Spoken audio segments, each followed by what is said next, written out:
Assalamualaikum class, my name is Fizan Nawaz. My roll number is 20. My topic is cyclic variation or irregular variation. The term cyclic variation refers to the recurrent variation in a time series that usually at least for 2 or more years and regular either in amplitude or in length.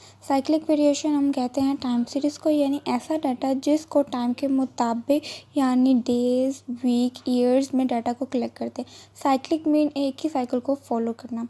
Example of cyclic variation are found in the world of fashion, profits of the business houses, demand for a particular brands of product, etc. Cyclic variation are due to the ups and downs recurring after a period from time to time. These are due to the business cycle, and every organization has to face all 4 phases of business cycle, sometimes or the other. हमारे पास ये data है, example है 13.13. हमारे पास year है, quartile है. हमारे पास 4 साल है, हर साल को 4 साल में डिवाइड किया गया है. हमारे पास यहाँ वाई की वैल्यू है, टी ट्रेंड की वैल्यू है, सीजनल एस जो है वो हमारे पास परसेंटेज में. हम उसको सिंपल एस कन्वर्ट करेंगे, जो उसकी वैल्यू होगी उसको 100 से डिवाइड करेंगे. हमारे पास Y is equals to T S C I है, जो कि एस है वो परसेंटेज में. हमने यहाँ से सी को एलिमिनेट करना है. यहाँ से हमने यहाँ से साइक्लिक वेरिएशन को निकालना है. जब हम यहाँ से साइक्लिक वेरिएशन को निकालेंगे, सिंपल एस को टी के साथ मल्टीप्लाई करेंगे और यहाँ पे वाई को डिवाइड कर देंगे टी एस से, तो हमारे पास साइक्लिक वेरिएशन आ जाएगी. हम यहाँ पे वाई की जो वैल्यू है वो डिवाइडेड बाय करेंगे टी एस के साथ, तो हमारे पास साइक्लिक वेरिएशन आ जाएगी. अब हमारे पास जो एस था वो परसेंटेज में था.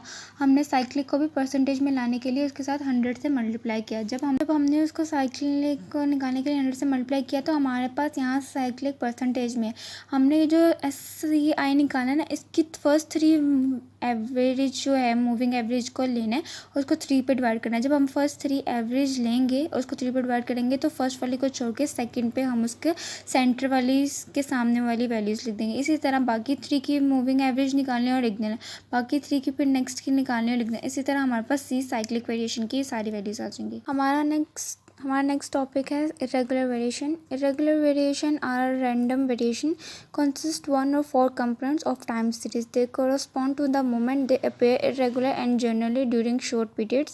Irregular variation do not follow a particular model or are not predict.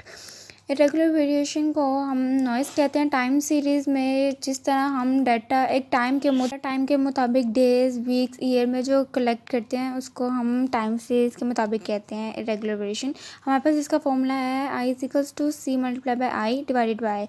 Irregular variation are the fluctuation in time series that are short in duration, erratic in nature, and follow no regular in the occurrence pattern. These variations are also referred to as reducible variation, since by definition they represent what is left out in a time series after the trend, cyclic, and seasonal variation.